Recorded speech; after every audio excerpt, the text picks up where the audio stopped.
1 Coríntios, capítulo de número 11, nós vamos ler juntos, do verso 1 ao verso de número 3.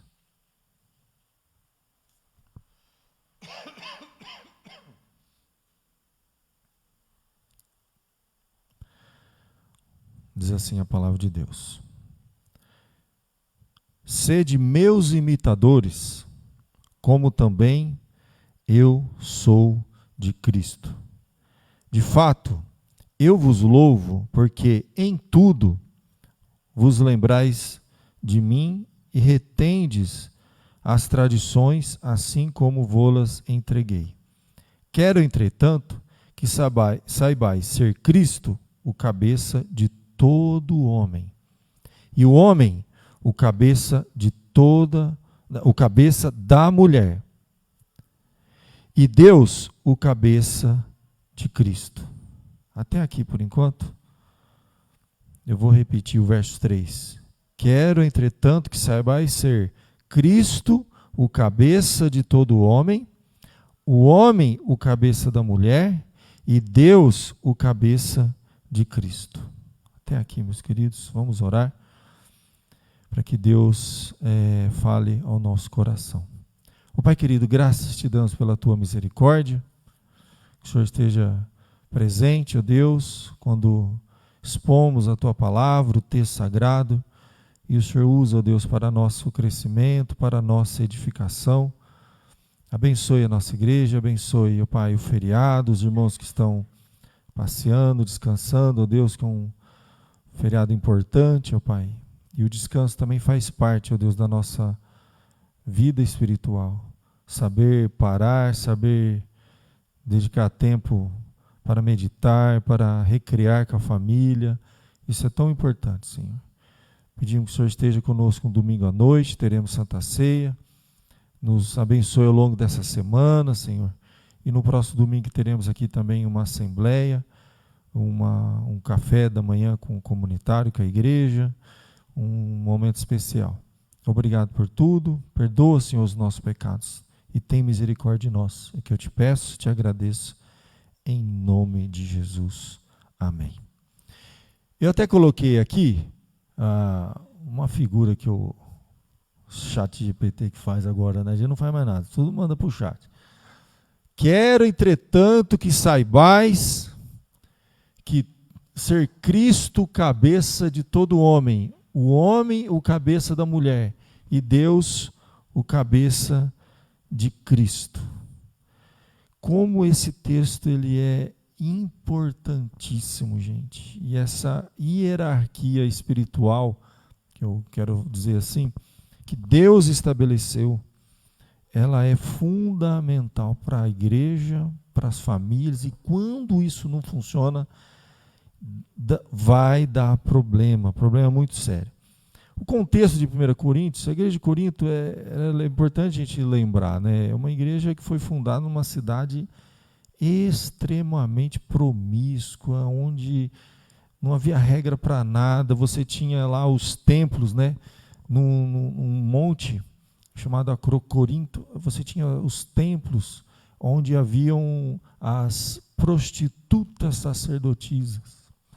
Você tinha templo naquela época aos deuses pagãos, onde orgias, bebedeira, tudo que tinha era um culto que eles faziam a esses deuses pagãos, Deus Apolo, Deus e Afrodite, a deusa Afrodite também.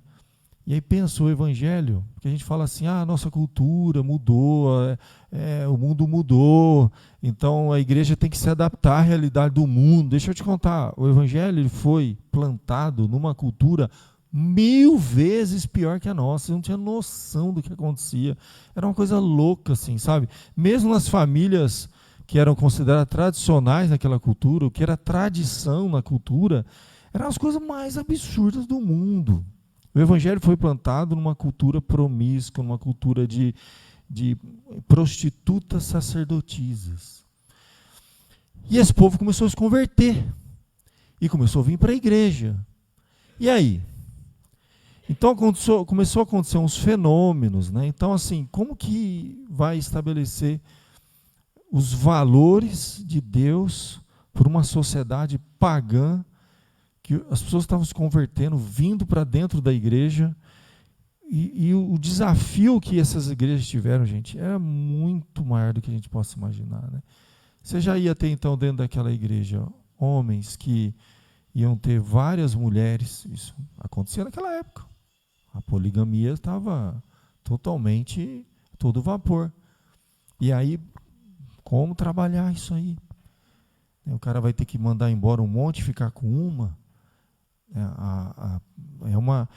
O que eles ensinavam era uma quebra do ciclo para a geração seguinte. Então, às vezes, ficava trabalhando uma geração inteira, usando os pais como referência, para que a geração dos filhos começasse aos poucos se aproximar daquilo que a palavra de Deus tinha.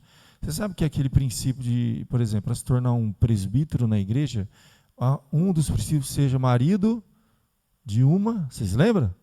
De uma só mulher. Por quê? Porque você tinha, provavelmente, pessoas que estavam se convertendo, uma cultura que havia poligamia. Essas pessoas estavam vindo para a igreja. Como é que ia fazer isso? Então, um trabalho enorme. Aí eles falavam o seguinte: então vamos fazer o seguinte, nós vamos aceitar esse pessoal e vou começar a trabalhar para que na geração seguinte eles entendam que o conceito bíblico, Deus criou os dois uma só carne. E começou a quebrar uma cultura, processo longo, geração, às vezes décadas. Então eles falaram assim, não vai ficar bom. O presbítero, ele vai ser um referencial para um jovem. Então, como que um presbítero vai, com várias mulheres, vai ser um referencial para outra geração? Essa geração vai querer seguir os mesmos passos. Então, havia um critério, até na hora de escolher um líder na igreja. O presbítero lá é uma palavra que serve tanto para pastor, o presbítero docente, que a gente chama, como presbítero regente. Então, olha o desafio, gente, né, de trabalhar com aquela geração que uma cultura totalmente corrompida, às vezes gerações, gente. A forma que eles viviam, por exemplo, ensinar alguém que se converteu, e aí ele vai parar de frequentar esses cultos, que na verdade, o que acabava acontecendo? Esses cultos era até uma forma, aqueles cultos pagãos que tinham, era vamos falar assim, ia com todo o pessoal da elite, por exemplo, o pessoal lá do mercado de trabalho, o pessoal do escritório, o chefe, o gerente, todos iam juntos para esses lugares. E aí o que vai acontecer? Se você rompe, era como se fosse um clube, é como se você estivesse saindo daquele clube. Eles vão começar a desconfiar de você. Falar, ele já não está mais seguindo a nossa religião, os nossos costumes, os nossos... Então, será que essa pessoa é de confiança? As pessoas eram prejudicadas profissionalmente, porque eles deixavam de alguma prática. Então, por exemplo, mesmo quando um homem, uma mulher, alguém se converte, aí ele começa a já não se sentir tão bem em alguns ambientes. Tem alguns lugares que ele já não, sabe, frequentar aquele lugar, aquele pessoal, aquelas conversas, aquela energia, aquele papo, sabe, tudo ali era falando. Quando um cara se converte, um cristão verdadeiro, um homem que quer se tornar um pai de família, construir um lar, ele não vai ter aquela alegria que ele tinha antes, de sentar às vezes num boteco, encher a cara com o cara que vai falar lá que ele está traindo a mulher dele, o outro que é envolvido com corrupção, o outro que não sei o quê. Como? Que união que é a luz em trevas? Ele não vai sentir bem ali. Então, ele vai começar a sair do grupo. E ele vai ficar um tempo meio deslocado. Ele vai tentar influenciar aquelas pessoas que eram amigos dele, ele vai convidar, ele vai tentar, mas vai chegar uma hora que ele vai falar, não dá. Então você imagina esse pessoal, gente, que vivia naquela cultura as coisas mais absurdas. E tinha um outro problema também, por exemplo, as próprias prostitutas sacerdotisas, elas começaram a se converter. E havia uma questão interessante, que elas tinham a cabeça raspada. Então, era uma marca que tinha daquelas prostitutas sacerdotisas. Então, elas se convertiam, Aí elas iam deixar de novo o cabelo crescer. Mas até o cabelo crescer, elas iam sair na rua. O pessoal que está acostumado a frequentar aqueles cultos pagãos, conheciam já elas, né? Falaram assim, ô fulano, iam atrás dela. Já saiu com ela várias vezes. Aí agora ela é uma cristã. Então começou a ideia de que aquelas que já eram convertidas, até que o cabelo crescesse, eles começaram a pedir para que elas usassem um véu. Olha que coisa profunda, uma questão cultural. O véu, ele significava que a pessoa estava debaixo de uma autoridade. Então tem esse problema também dentro da igreja. Então algumas igrejas usam o véu hoje, sem entender as questões culturais daquela época, significado espiritual que havia, era cobrir a cabeça, né? A ideia de cobertura, você está debaixo de uma cobertura de submissão. Mas o princípio não adianta a gente pôr um véu na cabeça se a mulher não é submissa a Cristo, não há uma hierarquia espiritual dentro de casa. Olha como essa questão é tão profunda. Tanto que se você ler 1 Coríntios capítulo 11 inteiro, ele vai falar muito sobre a questão do véu, da autoridade. Então ele continua no verso 4, eu li até o 3, vou ler um pouquinho. Todo homem que ora ou profetiza, tendo a cabeça coberta, desonra a própria cabeça. Toda mulher, porém, que ora ou profetiza com a cabeça sem véu, desonra a sua própria cabeça, porque é como se a tivesse rapada. Portanto, se a mulher não usa véu, nesse caso, que rape o cabelo. Mas se lhe é vergonhoso o tosquiar ou raspar, cumpre-lhe usar véu. Porque, na verdade, o homem não deve cobrir a cabeça, por ser ele imagem e glória de Deus. Mas a mulher é glória do homem. Porque o homem não foi feito da mulher, sim a mulher do homem. Porque também o homem não foi criado por causa da mulher, e sim a mulher por causa do homem. Portanto, deve a mulher, por causa dos anjos, trazer véu na cabeça, como sinal de autoridade. No Senhor, todavia, nem a mulher é independente do homem, nem o homem é independente da mulher. Porque como provém a mulher do homem, assim também o homem é nascido da mulher. E tudo vem de Deus. Julgai entre vós mesmos. É próprio que a mulher ore a Deus sem trazer o véu? Ou não vos ensina a própria natureza ser desonroso para o homem usar cabelo comprido? E que, tratando-se da mulher, é para ela uma glória? Pois o cabelo lhe foi dado em lugar de mantilha. Contudo, se alguém quer ser contencioso, saiba que nós não temos tal costume, nem as igrejas de Deus. Então ele estava tratando de um problema interno, que a igreja de Corinto é uma igreja muito confusa, e a essência ali é a questão de autoridade, né? Então não é pecado a mulher ter o cabelo curto, né? Então há algumas igrejas, por não ter uma interpretação correta, por não compreender o princípio de hierarquia e autoridade espiritual, um problema cultural que estava havendo lá, na conversão daquelas pessoas, às vezes até, como a gente tem algumas igrejas que diz que é pecado a mulher cortar cabelo, não tem igreja que ensina isso? É pecado a mulher. Então, tem igreja que coloca o véu, porque ele fala, não, vou fazer o véu, tem que pôr o véu. A mulher entra na igreja, põe um paninho na cabeça, põe aquele véuzinho na cabeça. A gente tem que respeitar as culturas religiosas, mas assim, às vezes é a ignorância da palavra de Deus. Não é isso. Existe até, além do problema da autoridade, um problema cultural naquela época. Olha que coisa séria. Então, o princípio, tá, é o mais importante. E o princípio está em 1 Coríntios 11, 3. Então, aqui você vê uma estrutura que Deus criou, que todo homem esteja sujeito a Cristo. Então, meu querido, é uma questão de princípio bíblico. E como isso é importante. Não foi à toa que Deus estabeleceu isso. Não foi à toa. Tem um propósito. Você sabe que, geralmente, quando num casal, uma família, o homem se converte. Coloca aquele banner que eu coloquei para os irmãos, mandei no MC4, você viu a diferença estatística, né, em pesquisa profunda, livros, eles vão colocar no telão lá, a diferença, quando o homem, o pai, ele é um líder espiritual no lar, ele se converte, ele pega, levanta, vamos para a igreja, e uma mãe, não é diminuindo o seu trabalho, tá? Não é diminuindo o seu trabalho, mas coloca no telão que eu mandei lá para eles, a diferença é assustadora. Mas por quê? Por causa do princípio bíblico. Tá?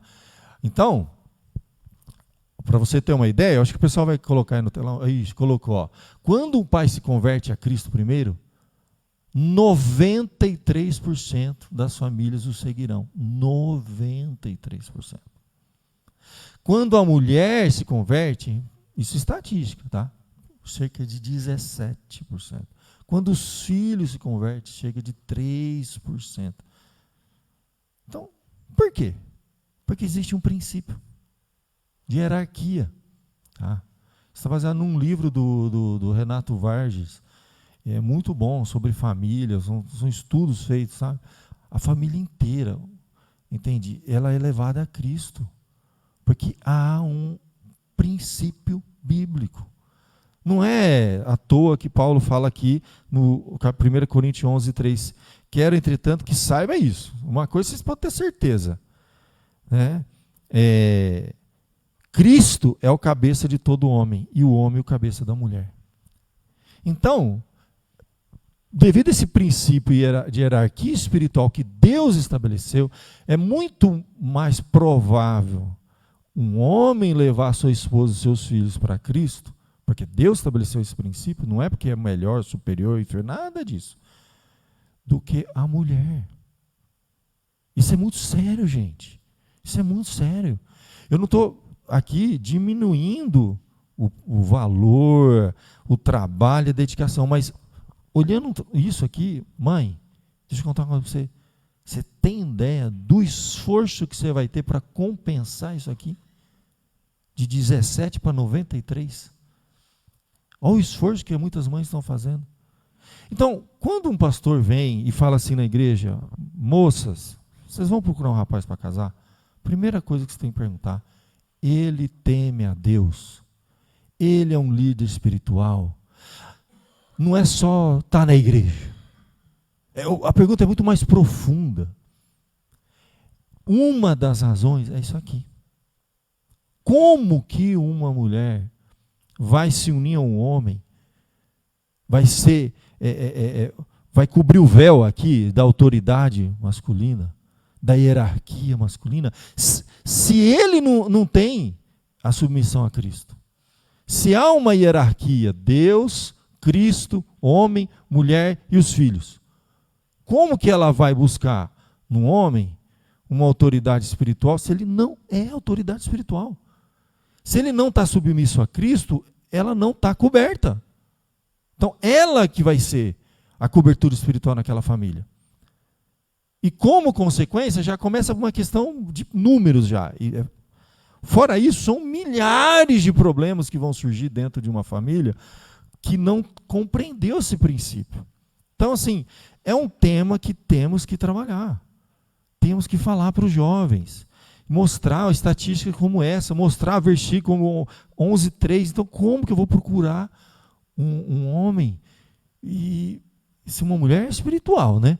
Se Deus é importante na vida dela, se a vida espiritual dela, dos filhos dela, a probabilidade dela se arrebentar espiritualmente, os filhos se afastarem, essa família não tem cobertura espiritual, gente.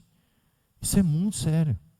Deus pode fazer um milagre? Faz. Teve mães que, por um milagre, gente, conseguiram se manter na fé e trazer seus filhos. Mas olha, foi assim um sofrimento absurdo. Muitos filhos se perderam, depois voltaram. Alguns perderam e nunca mais voltaram. Isso aqui é sério. Muitas, a estatística, né, gente? Muitas. Eu lembro da dona... Oh, meu Deus, como é que era o nome daquela senhorinha que a gente frequentava, a Sáfia muito visitar a casa dela.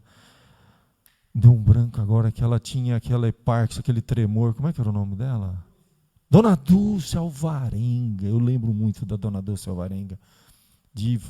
Já tinha uns 97 anos. Foi uma mulher líder, que ela pregava, ela dava aula. Essa mulher trabalhava até para editoras. É que a gente conviveu com ela já estava muito idosa. Ela não dava aula aqui, mas ela deu aula a vida inteira. Ela é uma mulher de um conhecimento bíblico, de uma capacidade que muitos homens não tinham. Mas ela sabia qual era o problema na família dela, que os filhos nenhum foi para a igreja. Chegava domingo de manhã, ela levantava, acordava os filhos, vão para a igreja. Ela estava arrumando os filhos. O pai não era cristão, ela sabia disso quando casou com ele. E ele, estou indo para o clube. Imagina uma criança de 10 anos, 12 anos. A mãe, vamos para a igreja. Aí o pai, vamos para o clube. Vai ter piscina, futebol. Não, pai, fala sério. Que criança que vai falar, não, pai, eu vou para a igreja? Uma criança, ele ainda não sabe. Se chega um domingo de manhã, ele vê o pai se arrumando, a mãe se arrumando, nós estamos indo para ele, não precisa nem falar nada. Ele vai ficar em casa fazendo o quê?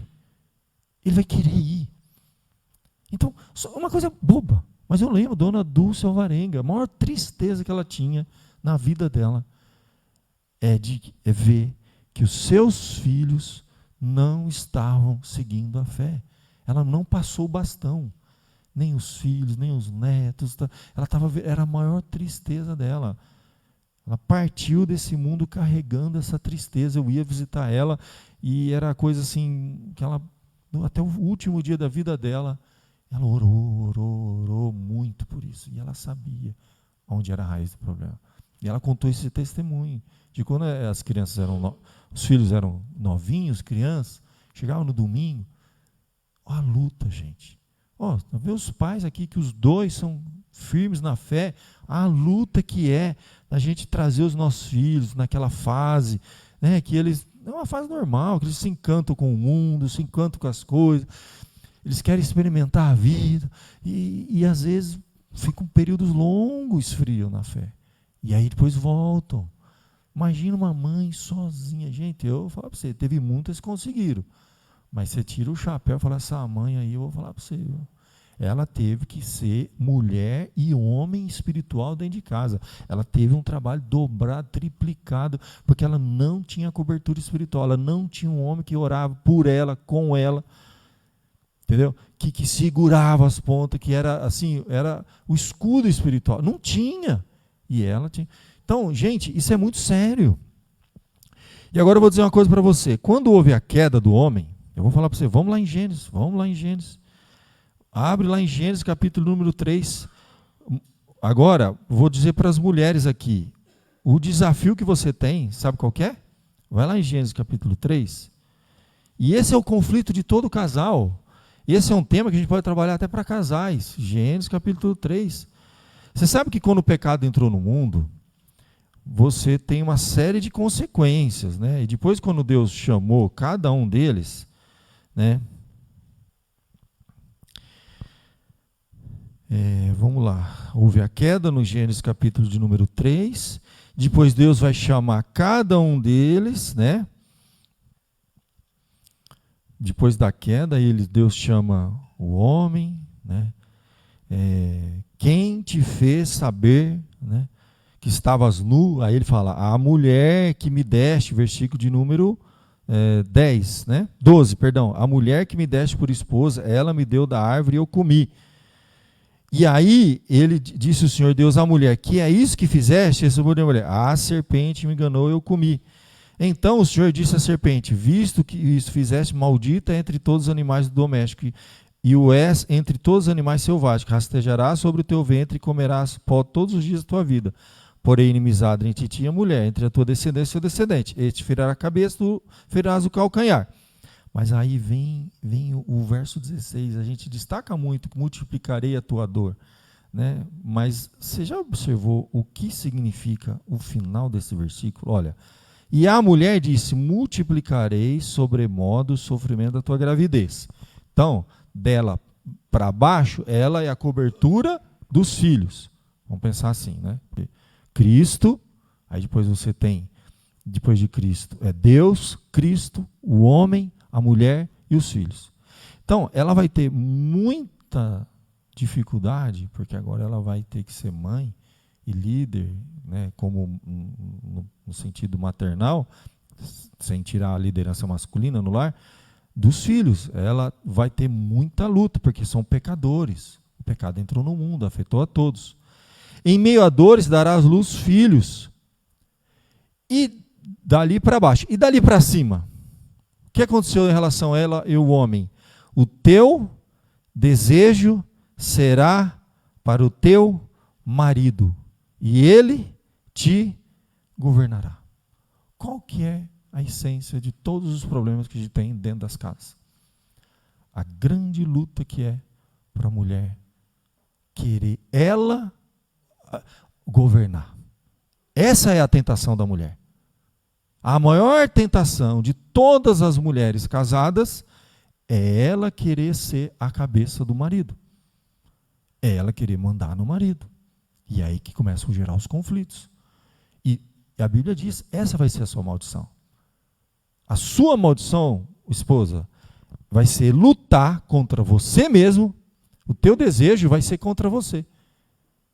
E aí você vai querer a sua tentação, e a natureza sua vai ser um conflito eterno que você vai viver com essa hierarquia espiritual, de querer lutar naturalmente, como a mulher quer, controlar o marido, governar o marido, e não ser governada por ele.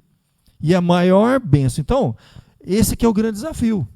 Entende? Quanto mais você compreender, mulher, que ele é o líder espiritual que vai te governar, e quanto mais ele tiver consciência, desenvolver, amadurecer a liderança espiritual, mais as coisas vão funcionar dentro da casa. Quanto menos isso for claro, tanto para o homem como para a mulher, mais conflitos eles vão ter. Então, lutar contra isso é lutar contra um princípio que Deus estabeleceu para proteger a mulher e os filhos e a família.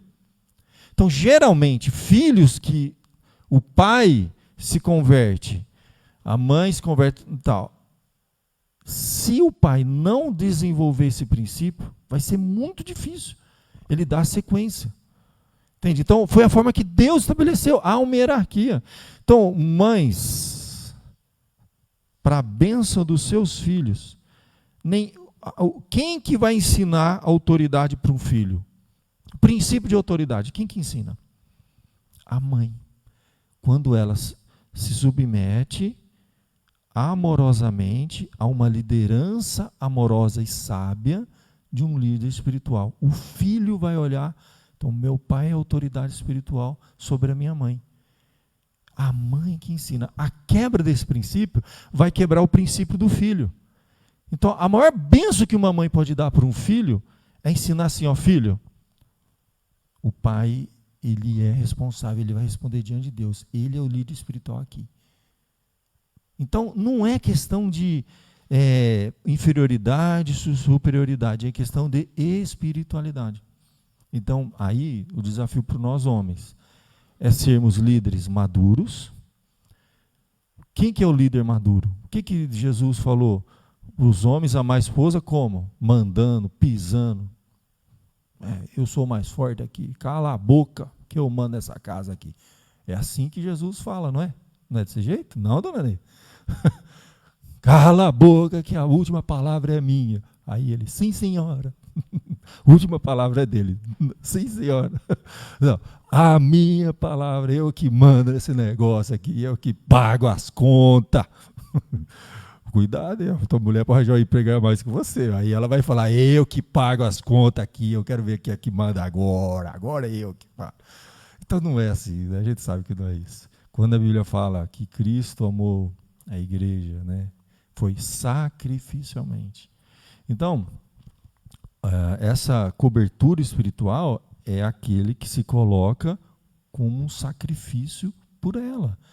Um sacrifício espiritual mesmo, uma cobertura espiritual. É que coloca a cara para bater. E não tem como. O que aconteceu no Jardim do Éden, a gente sabe. O que foi que aconteceu? Quem governou quem lá? Foi Eva que governou Adão. Uma vez. Bastou uma vez. O que Satanás fez? Implantou uma semente no coração de Eva. Falou assim, Eva, vai lá e convence o teu marido, tá? Vai lá e governa ele. Bastou uma vez quebrar o princípio. Bastou uma vez Adão ser governado por Eva, acabou, destruiu a humanidade. Uma vez, não sou mais que isso. Oi? Claro, escola dominical, é para perguntar, gente. Ó, vamos fazer o seguinte, dá o microfone porque tem gente assistindo lá. Não, pode falar, não tem problema. Esse tema é complicado, é polêmico. Esse tema é bem complicado para as mulheres da nossa geração, né? Porque muito. Nós somos muito independentes, porém somos tementes a Deus, né? Então a gente sabe do papel que tem o nosso marido, que tem os homens, mas eu levo até a par, assim, que a gente sempre fala de Eva, né? Mas eu falo, né? A gente brinca até, né? Se Adão tivesse cuidando de Eva direito, a Eva não tinha dado ouvidos para a serpente, né? Então, com certeza. Então eu sempre penso nessa questão de submissão, de como está complicado até para as mulheres cristãs mesmo serem submissas, tal qual a omissão dos homens. E eu falo assim, é uma crítica mesmo aos homens tementes a Deus, não é o homem do mundo, porque o homem do mundo jaz. Mas aos homens cristãos mesmo, porque você vê essa interferência na própria igreja. Porque hoje tantas mulheres estão exercendo papéis que eram para os homens exercer dentro da igreja, e as mulheres estão tendo que exercer, infelizmente, por omissão dos homens. Perfeito. Você vê até dentro da IPB hoje movimentos de mulheres que querem assumir papel de pastora, de diaconisa. Por quê? Porque a mulher, aí tem essa grande, é uma linha muito tênue de falar que é a dificuldade que a mulher vai ter em governar, ou será que os homens, infelizmente, estão pedindo para ser governados, né? E até dentro da igreja. Os homens estão cada vez mais omissos e as mulheres estão cada vez mais tendo poder de governância. Aí, onde vai parar isso, né? Não, perfeito. Foi bom você falar como uma mulher, essa luta que a gente tem, né? Eu só concluí o pensamento dela, aí eu passo para o Elmer também. Já passa para o Elmer aí. Mas veja bem, não é por acaso que esse princípio é tão combatido nos dias de hoje, é tão difundido nos dias de hoje, é tão difícil. Porque foi o primeiro princípio que Satanás inverteu. Se ele teve sucesso lá, no jardim, Adão e Eva, seres humanos perfeitos, criados em imagem e semelhança de Deus, num mundo perfeito, tudo perfeito, bastou virar uma chavinha, o estrago está aqui hoje, a gente está colhendo frutos, imagina o que ele não vai fazer hoje. Então, todo o trabalho de Satanás é quebrar esse princípio, é inverter isso, é fazer com que os homens, tudo na nossa cultura, gente, deixa eu contar uma coisa para você, tudo na nossa cultura está tirando a força, a masculinidade, a autoridade, a energia, a liderança dos homens, tudo, a moda, a roupa, os filmes, as séries. Vocês já perceberam que, se você pega nos anos 80, os heróis, eles eram homens que salvavam as suas mulheres, as suas crianças, se sacrificavam, lutavam. E os filmes dos anos 2020 que nós estamos vivendo? Como é que funciona? Quem são os heróis nas séries, nos filmes? Mulheres. Mulher é heroína também. Mas você não cadê os homens? E quando um filme solta um contexto em que o homem volta a tomar o papel de líder, ele vai lá e morre pela sua mulher, pelos seus filhos, ele é o herói, naquela série, naquele negócio, aí vão falar assim, esse filme, essa série é muito... é machista, é misógina, diminui o... Gente, é isso. Vocês já perceberam a moda? Você vai naqueles desfiles de moda que tem os mais famosos, São Paulo Fashion Week, lá em Milão, lá não sei onde. Vocês já viram como os homens são vestidos? Então, eles estão desconstruindo, e há uma confusão que até dentro da igreja as pessoas misturam as coisas. Machismo é uma coisa, masculinidade é outra. Até o machismo, o que é? O cara ser macho. Não era para ser uma coisa errada, mas se tornou um termo pejorativo. Então, mas tudo bem, então vamos falar que o machismo, já que se tornou um termo pejorativo, tudo bem, uma questão de língua de português. Porque as coisas vão mudando, sabe? Tem palavras que você não pode usar mais. Esses dias eu ouvi um cara discutindo, falou assim, por exemplo, você tem palavras que homossexualismo, não pode usar, porque isso é um termo que era usado nos livros como uma doença. Hoje é errado você usar a palavra homossexualismo segundo os padrões aí da sociedade. Né? Hoje você tem que usar homossexualidade, por exemplo. Uma questão de terminologia. Outras palavras. Índio, você tem que. Como é que é? É indígena, acho que é o termo. É indígena, não pode. Então mudou tudo. Então vamos falar assim: machismo não era uma palavra errada, tá, gente? Não. Havia machismo ali, o cara era macho. Mas hoje se tornou pejorativo, então tá bom. Então vamos falar. Masculinidade. A masculinidade é bíblica. É um princípio bíblico. E eu vou depois pedir para o pessoal preparar, que eu vou passar para o Elmer, mas depois prepara um videozinho que eu joguei aí para vocês. Ele está no Instagram, mas dá para jogar, dá para ouvir, sabe? Se abrir ele lá, depois você joga no telão. O pessoal vai preparando aí esse videozinho para a gente, que são 10 anos de conselhos brutos. Eu mandei para o grupo dos homens, está lá no meu Instagram, e eu vou passar aqui para vocês também. É uma coisa simples de tudo, sabe? Mas é um princípio bíblico. O que significa ser um homem cristão? Totalmente diferente do que a gente vê nos dias de hoje, mas vocês vão ver o princípio bíblico. Então, não é à toa. Hoje, sim, há um trabalho muito grande. A luta que a gente tem. Se a gente for em qualquer igreja, quais são os ministérios mais fortes em qualquer igreja? Das mulheres, depois dos jovens, depois do departamento infantil, depois do louvor, depois. E o último, quando tem, é dos homens. Quando tem. O PH, por exemplo, que eu nem sei mais se existe o PH. Eu me lembro que os últimos, quando eu era adolescente e tinha me convertido, eu ia, sabe com quem? Para os encontros da UPH. Qual foi a última voz da UPH que teve aqui na região de São Carlos? Quem? Natal de Santo. Eu ia com ele, ia com a máquina fotográfica, ele queria que tirasse foto, eu tirava foto dos encontros da UPH. Eu era um moleque, tinha uns 18, 19 anos, tinha acabado de me converter. Eu ia com fusquinha Natal de Sante aqui nessas estradinhas que tinha aqui, ó. Aquele jeitão dele, eu viro música caipira. Natal de Sante, velho. Nunca mais ouvi falar de encontros de UPH. Pode falar, meu irmão. Pode falar, João. Mas tinha o Elmer antes, né?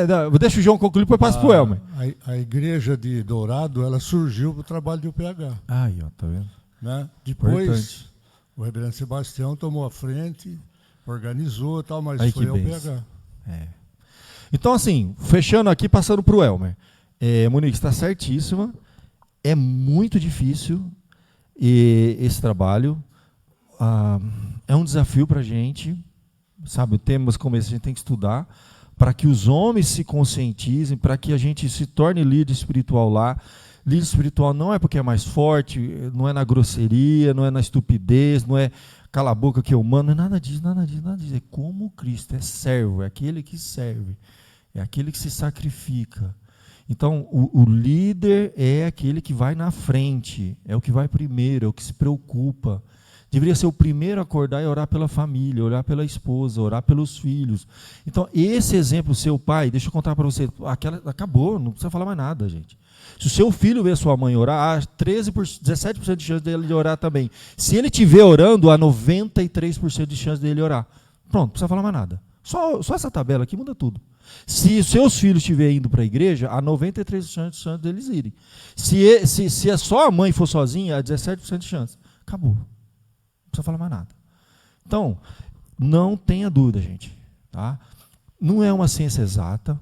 Tem pais muito consagrados, fiéis, servos, que lutaram, e os filhos não querem saber de Deus. Isso pode acontecer. Aí você vai fazer aquela oração de um senhorzinho no leito de morte. Você já viu aquela oração? Que o cara era consagrado na fé e não conseguiu levar os filhos para Cristo. Os filhos se perderam.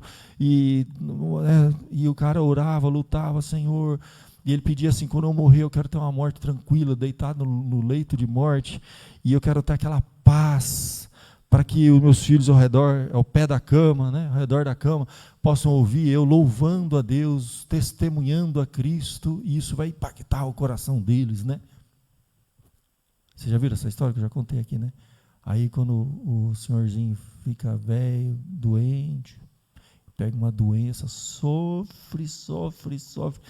O velho morre urrando, rapaz, na cama lá, urrando. Meses sofrendo lá, que pelo amor de Deus, que morte, viu? Aí os filhos enterraram o pai, Os dois irmãos sentaram e falaram assim, ô mano, seguinte, hein, o pai era consagrado, homem de Deus, né? Homem de Deus. E viu como ele morreu? Imagina nós que não queremos saber de Deus, como nós não vamos morrer? Não, Deus me livre, vamos para a igreja. Então, é uma brincadeira, mas é uma ilustração muito verdade. Deus vai usar o exemplo do pai, nem que seja no jeito que ele for morrer, que ele achava que ele morrer numa morte paz, tranquila, ia impactar a vida dos filhos, né? Testemunhar a Cristo. Foi urrando, o velho morreu sofrendo. Não tem problema, porque a morte aqui não significa nada na nossa espiritualidade, pelo contrário, né? As pessoas mais consagradas a Deus foram as que tiveram as mortes mais terríveis. Já começa por Cristo, os apóstolos, entendeu? Então, quanto mais, não é assim, né? Porque a gente fala assim, ó, essa pessoa é de Deus, ele teve uma morte tranquila, morreu dormindo. Quanto mais de Deus, morre dormindo, não sente nada. Não é assim que funciona não, gente. Pelo contrário, pessoas testemunharam o Cristo na hora da morte, quer seja sendo martirizados, enfrentando, às vezes, uma luta, uma doença, uma enfermidade. Ali, ó, meu irmão, sofreu, hein? E ali isso impacta as pessoas. Pensa que não, mas impacta sim, viu? Enfim, isso é só para você guardar.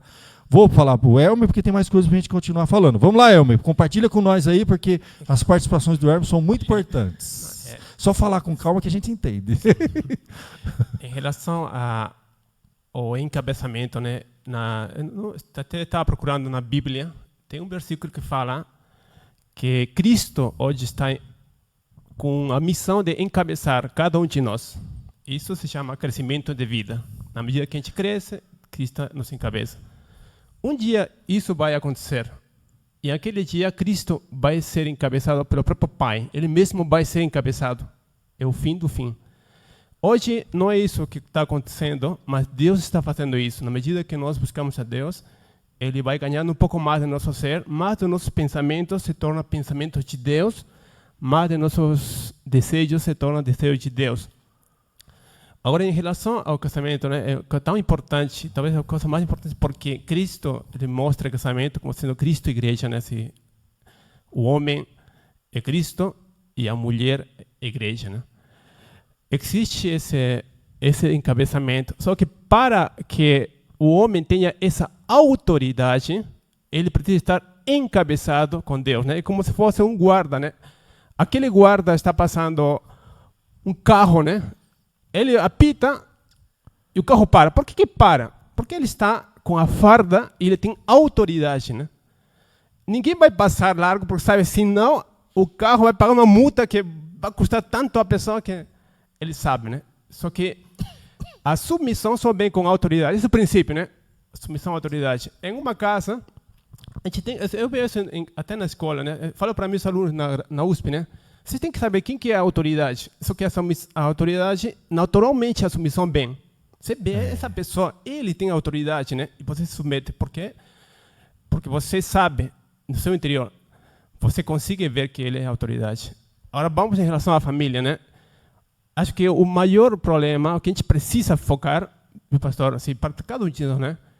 É que nós, como homens, os homens, né? Que nós precisamos estar debaixo da autoridade de Deus. Imagina que aquela guarda fica lá no meio da estrada e ele não fica sem a farda. Você acha que alguém vai parar? Ainda com chinelo ou com bermuda? O carro vai e atropela ele, né? Fala que é um louco lá. Então, o mesmo acontece com os homens. Se a gente quiser ter autoridade, nós precisamos estar debaixo do encabeçamento de Cristo. Senão, pelo contrário, né? Vai ter briga, vai ter tudo o que vocês pensaram, mas não. Então, esse é o princípio, irmãos. Porque se agora, imagina que o homem está fazendo tudo errado, está traindo a mulher, está machucando os filhos, se ainda quer que a mulher fique submissa, pelo contrário, aí que acontece o que hoje o movimento das mulheres fazem, né? A mulher fica machucada. E ainda usa-se a igreja para falar, não, o homem tem que estar, usa a igreja ainda como desculpa, né? Isso se torna religião. Então, irmão, vamos voltar à questão, né? Eu estou falando um apelo agora para nós homens, né? Nós precisamos estar debaixo do encabeçamento de Cristo. E para isso a gente precisa se alimentar mais de Deus. Você falou sobre Coríntios, né? Aquela igreja, irmãos, nossos irmãos em Coríntios, né? Paulo fala assim, irmãos, frequentemente, não fala uma vez, frequentemente se ouve entre vós imoralidade tal, imoralidade tal, que nem entre os gentios há. Ou seja, tinha gentios lá e tinha irmãos lá. E eles frequentemente faziam imoralidade pior que os gentios. Aí eu lembrei de Josias, né? Tem Josias ele tem um versículo que fala assim, né? Que quando que umas pessoas estavam escapando, encontraram a palavra de Deus. Estava tão escondida que naquela época Israel não tinha mais palavras de Deus. Aí levam a Josias pelo caminho, né? E ele começa a ver que tudo que estava fazendo estava errado. Naquele templo tinha o prostituto cultural. Ou seja, os líderes estavam praticando isso na igreja. Ídolos, tudo, idolatria, tudo. Imagina, se os líderes estão assim, imagina a população, né? Então, naquele momento, eu me lembrei muito daquela palavra, fala assim, sem palavra, o povo se corrompe. Não é tanto cultural, gente, é a palavra de Deus, né? Se nós buscamos a palavra de Deus, os homens, cada um de nós homens, nós precisamos buscar a palavra de Deus, porque é a palavra que nos transforma, a palavra nos lava, e nós orarmos, né? Porque Deus, quando não ora, nós conseguimos estar debaixo desse encabeçamento, aí natural. Se a gente quebrar isso daí, bom, qualquer coisa vai acontecer. Acho que o mais importante é isso. Bom, é o meu apelo, né, como homem. Obrigado. Amém, Elmer. Muito bom, gente. E a gente deixa esse princípio com os irmãos. Vou pedir o pessoal preparar o vídeo para a gente colocar lá, que já está caminhando para o final. Só reforçar esse princípio que o Elmer reforçou já. Quero, entretanto, saber que Cristo, o cabeça de todo homem, e o homem, o cabeça da mulher, não é de toda mulher, né? Então aí tem essa questão também. Não é um problema de gênero, porque se fosse de gênero, então todo homem ia ser cabeça de toda mulher. Mas não. Cristo é cabeça de todos os homens. Mas o homem, ele é a cabeça só da sua mulher. Por isso que ela deixa pai e mãe e se une a um homem para se tornar uma só carne. E ele vai ser o cabeça de uma mulher só. E das suas filhas, naturalmente. Até que elas também deixam pai e mãe se tudo. Então, olha que coisa profunda. Não é uma questão de gênero. É uma questão de hierarquia que Deus estabeleceu espiritual. Não é assim, o masculino é o cabeça de todas as mulheres. Os homens são os cabeças de todas as mulheres. Não. Então, é um princípio. O homem, ele é líder, né, espiritual, primeiro líder espiritual da sua mulher. Aí traz para o contexto de igreja. Por isso que a nossa igreja presbiteriana sempre vai brigar com isso, porque é um princípio muito claro na Bíblia. Para eles terem quebrado esse princípio e ordenar uma pastora mulher, para que ela seja... O pastor é o cabeça, não tem como a gente tirar isso, gente. Para que a mulher se torne uma pastora e líder de outros homens dentro da igreja, você quebrou totalmente o princípio bíblico. Não tem nada na Bíblia que dê amparo para isso. Pelo contrário, tem muita passagem bíblica contrária a isso. Olha lá, o homem... Cristo é o cabeça do homem e o homem da mulher. Então, nunca o contrário. Isso dentro da casa vai dar problema, que é o conflito de todos os lares, desde Gênesis até hoje. E dentro da igreja também é um princípio quebrado. Então, a gente respeita, a gente tem os encontros que a gente faz, por exemplo, até os Desperta Débora, a gente tem encontro que às vezes com outras igrejas que não são presbiterianas, são reformadas, são igrejas pentecostais. Então, a gente instrui as nossas mulheres, fala assim, ó, lá vai ter uma pastora. A gente respeita, e são mulheres de Deus, eu não tenho dúvida, tem dom da palavra, senão não estaria lá. Mas esse princípio bíblico, por isso que a gente não traz. Assim como a gente tem que respeitar as práticas, né, a cultura, o comportamento das outras igrejas, eles têm que respeitar a nossa. Se alguém perguntar assim, por que vocês não têm pastora lá? Porque a gente não tem amparo na Bíblia para ter pastor. Pode falar. Me mostra um versículo na Bíblia onde manda ordenar uma mulher. Não tem. E eu mostro milhares de versículos que mostram que o princípio de autoridade é do homem, que a responsabilidade do homem, que Cristo é o cabeça do homem, o homem da mulher. E que não tem nada na Bíblia a favor daquilo e tem muito contra aquilo. Então é tranquilo. Mas ninguém vai brigar por causa disso. Deixa eles lá, cada um com a sua. Entende? Só que não vamos trazer essa prática para cá. Então, é tão sério isso que até na hora do ensino, a mulher só ensina na igreja quando ela está debaixo da supervisão de um líder. Entende? Então não pode levantar uma mulher e ensinar a igreja acima dos líderes daquela igreja, entende? Confrontando os líderes daquela igreja. Não, ela vai estar quebrando o princípio. provavelmente é uma mulher que já quebrou lá dentro da casa dela e está trazendo esse princípio para dentro da igreja. E quem que colocou a semente da quebra desse princípio? Começou na cabeça de quem isso? Me digam. Quem que começou o princípio de inversão disso aí? Satanás, gente. Começou com Satanás. Lá no Jardim do Éden destruiu a humanidade. É Satanás que está impondo isso de uma forma absurda, desconstruindo a masculinidade, é um primeiro passo. As mulheres vão se sentir desamparadas. Uma campanha absurda para que as mulheres se tornem as cabeças dentro dos lares. E você tem os lares sendo destruídos, só os montes. Destruindo o relacionamento do casal, você destrói os filhos. A sociedade está sendo destruída desde Gênesis até hoje pela quebra de um princípio. Alguém levantou a mão, dona Neide, que tinha levantado a mão? Meus irmãos, colocou aí no telão para a gente aqui, o vídeo? Então solta lá para a gente que é importante esse vídeo aí. É só um resuminho, muito simples, mas é o princípio. Ele fala assim, 10 anos, eu vou te dar em 1 minuto alguns princípios aqui. Eu vou falar para você, pode até ser que um ponto ou outro daria uma ajustadinha, mas das coisas que a gente escuta no mundo aí fora, gente, eu achei isso aqui muito bem, muito legal. Ele é um cristão que trabalha com essa questão de masculinidade.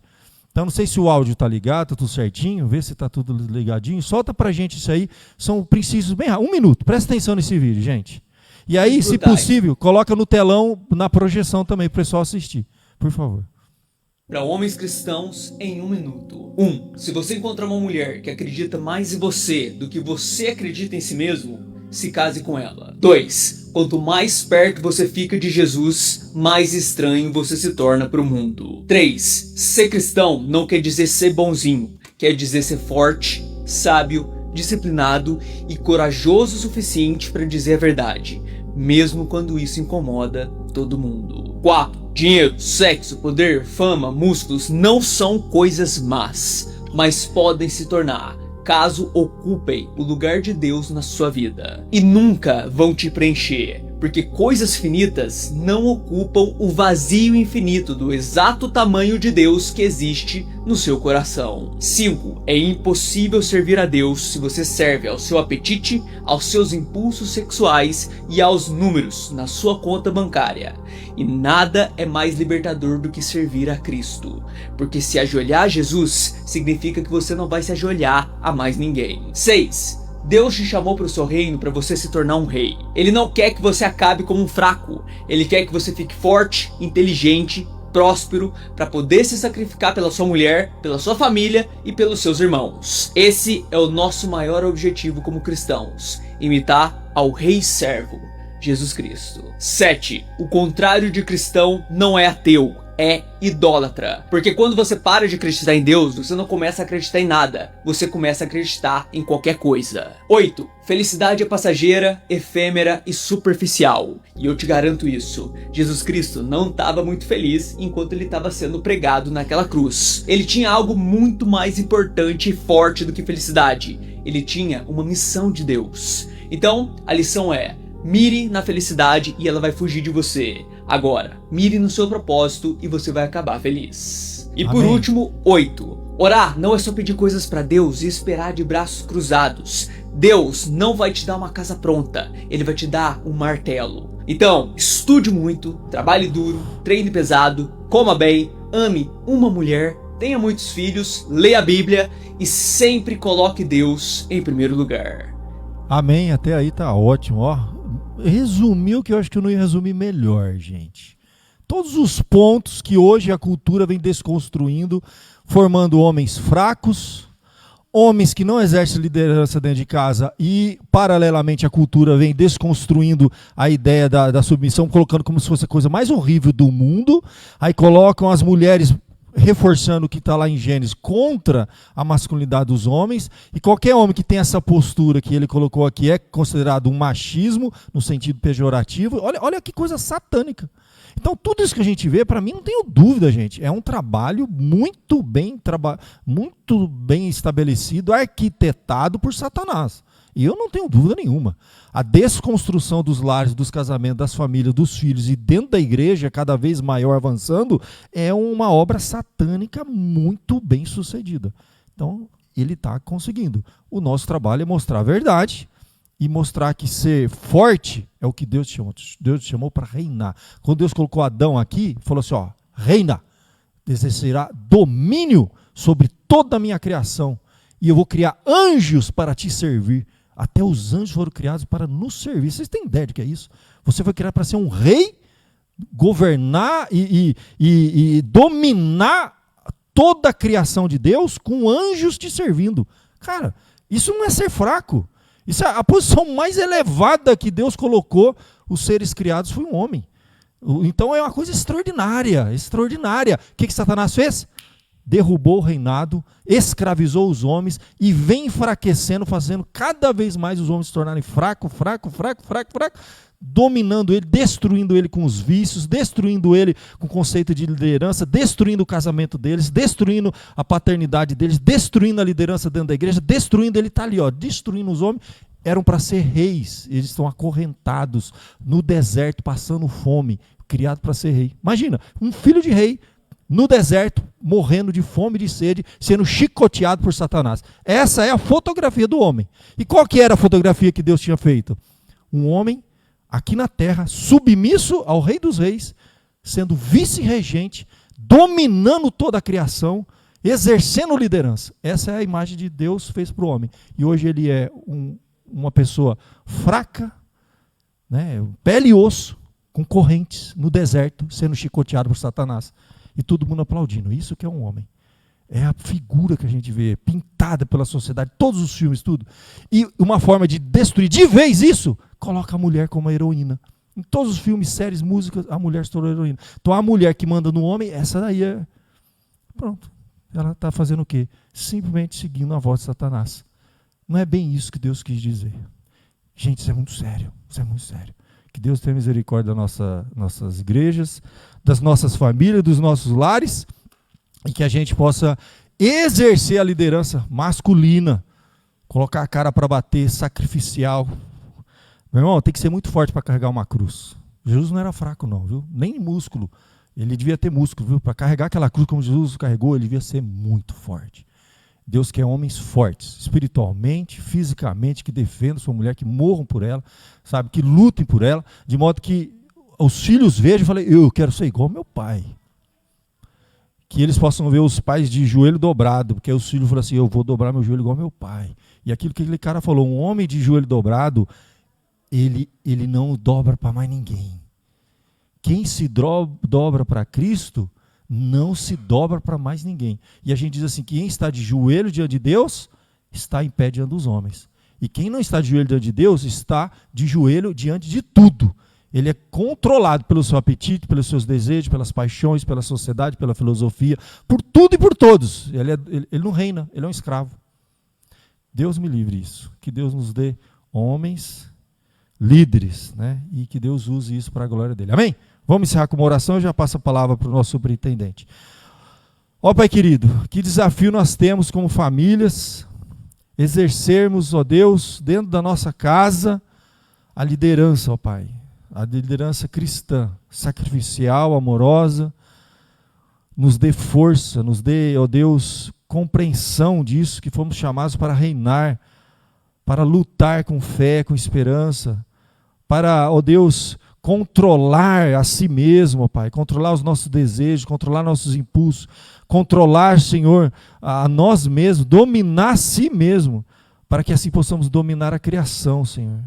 O Senhor nos criou para isso, para exercer domínio sobre toda a criação. Liderança amorosa sobre as nossas mulheres e filhos, Senhor. Coloque isso no coração dos homens, dê a nós homens, ó Deus, tenacidade, força, intrepidez, coragem, espiritual, física, Senhor, para lutar no mundo tão mau, Senhor, que está devorando as nossas casas, destruindo os nossos lares, nossas famílias. E dê às esposas essa compreensão também, Senhor, que elas ajudem os seus maridos a serem líderes, como verdadeiras auxiliadoras idôneas, ó Pai. Possam se submeter amorosamente, Senhor, a uma liderança amorosa de homens de Deus, homens que têm Cristo no centro. É o que eu te peço e te agradeço em nome de Jesus. Amém.